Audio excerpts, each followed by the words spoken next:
মাত্র উচ্চ মাধ্যমিক পাস, তবু কেন্দ্র সরকারের স্থায়ী চাকরি, মাসে 34,000-এরও বেশি বেতন।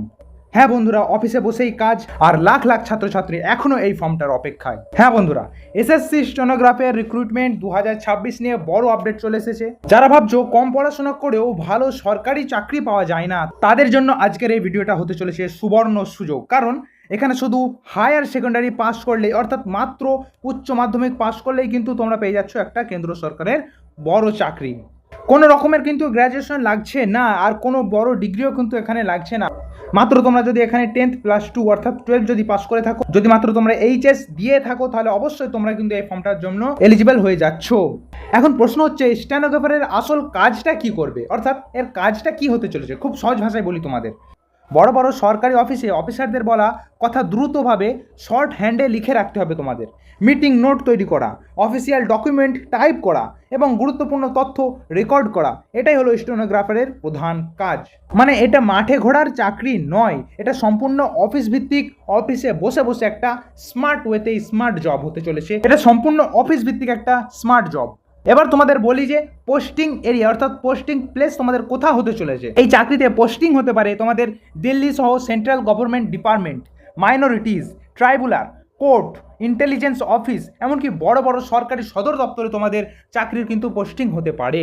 অর্থাৎ পোস্টিংও বেশ সম্মানজনক জায়গায় হতে চলেছে। এবার তোমাদের স্যালারি নিয়ে যে সমস্ত সন্দেহ আছে সেটা একটু ক্লিয়ার কাট করে বুঝিয়ে দিই। দেখো, এবার যদি কথা বলি, এসএসসি স্টেনোগ্রাফারের গ্রুপ ডি এবং গ্রুপ সি মিলিয়ে শুরুতেই তোমাদের ইন হ্যান্ড স্যালারি পেয়ে যাচ্ছ তোমরা 25,000 থেকে 34,000 টাকা পার মান্থ।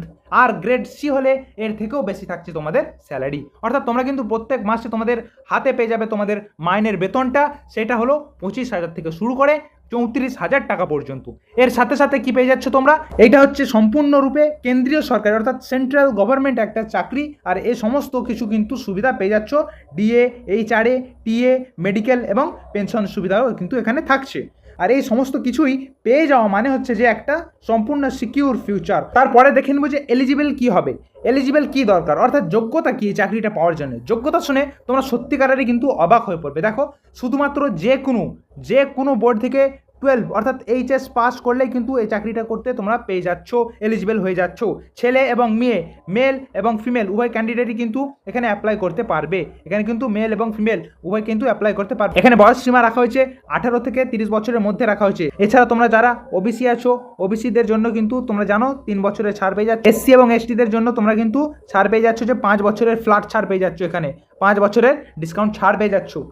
সবথেকে গুরুত্বপূর্ণ ব্যাপার যে স্টেনোগ্রাফারের স্কিল কি চাই, কি দক্ষতা লাগে এই কাজটা করার জন্য। দেখো, অনেকেই ভাবছো আরে আমি তো স্টেনোগ্রাফার ব্যাপারটাই জানি না, সেটা সবচেয়ে বড় ভুল ধারণা তোমার। এই স্কিল কয়েক মাস প্র্যাকটিস করলেই খুবই সহজে কিন্তু একদম ইজি ওয়েতে করা যায়। ঠিক আছে, একদম খুবই সহজ কিন্তু ব্যাপারটা। মানে এখন থেকেই যদি প্রস্তুতি শুরু করো, তাহলে ফর্ম বেরোনোর সাথে সাথেই, ফর্ম বেরোনোর আগেই নিজেকে রেডি করে ফেলা সম্ভব সম্পূর্ণরূপে। এইবার দেখে নাও যে এক্সাম প্যাটার্ন কিভাবে হতে চলেছে তোমার। এই পরীক্ষার পদ্ধতি কি? এই পরীক্ষার পদ্ধতিটা হলো যে পরীক্ষাও খুবই কঠিন না, শুধুমাত্র তোমরা জেনারেল ইন্টেলিজেন্ট, জেনারেল অ্যাওয়ারনেস এবং ইংলিশ এই 3টে সাবজেক্ট পড়লেই কিন্তু তোমরা চাকরিটা সম্পূর্ণরূপে 100% পেয়ে যেতে চলেছো। আর বলে রাখি, এই 3টে বিষয়েরও কিন্তু তোমাদের সিবিটি এক্সাম নেওয়া হবে, অর্থাৎ কম্পিউটার বেস টেস্ট। একটা কিন্তু কম্পিউটারের মাধ্যমে তোমাদের এমসিকিউ ভাবে প্যাটার্নে প্রশ্ন হয়ে থাকে, সেই প্রশ্নের কিন্তু 100টার মধ্যে তোমরা যদি 100 উত্তর করে আসতে পারো, তাহলে কিন্তু তোমরা চাকরিটা পেয়ে যাচ্ছ। ঠিক আছে, তারপর থাকে তোমাদের স্কিল টেস্ট। তোমরা যদি কম্পিউটার বেস টেস্টে পাস করো বা কোয়ালিফাই করতে পারো, তাহলে তারপর কিন্তু তোমাদেরকে স্কিল টেস্টের জন্য ডাকা হবে। দেখো, তোমরা কিন্তু যারা ভাবছো যে এই পরীক্ষাটা হয়তো অনেক কঠিন হবে, কিন্তু না, এরকম সম্পূর্ণ ভাবনায় কিন্তু তোমাদের ফল ডাউন। ঠিক আছে, তোমরা হয়তো কোনোদিন স্টেনোগ্রাফার এই শব্দটা শুনোনি, কারণ এটা একটা অজানা শব্দ, ইংরেজি শব্দ। তোমরা হয়তো কখনো দেখে থাকবে যে যারা কোর্টে কিংবা অন্যান্য অফিসে দেখবে হ্যান্ড টাইপ দিয়ে কিন্তু তারা টাইপ করেই চলেছে অনবরত। সেটাই হলো স্টেনোগ্রাফারদের কাজ, আর সেটাই হলো স্টেনোগ্রাফি। এই ভিডিওর সবথেকে মূল বার্তা হচ্ছে যে আপকামিং ভ্যাকেন্সি কত, এবং সবচেয়ে বড় কথা হলো যে এসএসসি 2026 সালের নতুন ক্যালেন্ডার অনুযায়ী এই নিয়োগের নোটিফিকেশান খুবই শীঘ্রই আসতে পারে। তাই এখন যারা ঘুমিয়ে থাকবে, ফর্ম বেরিয়ে গেলেই তারাই কিন্তু পরে আফসোস করতে চলেছো। এটা কিন্তু সম্পূর্ণ পরিমাণে একটা সরকারি চাকরি, কেন্দ্র সরকারের চাকরি। এটা সরকারি চাকরি, শুধু মাসিক বেতন না, এটা পরিবারের নিরাপত্তাও তোমাকে দিতে চলেছে, সমাজের সম্মান বৃদ্ধি পাবে তোমার, আর নিজের ভবিষ্যতের বদলে দেওয়ার একটা সুবর্ণ সুযোগ কিন্তু তোমরা এই চাকরির মধ্যে পেয়ে যাচ্ছ।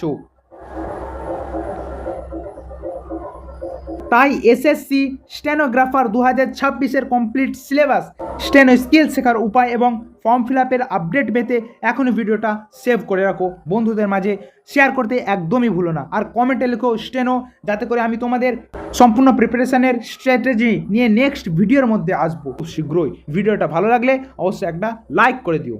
ধন্যবাদ।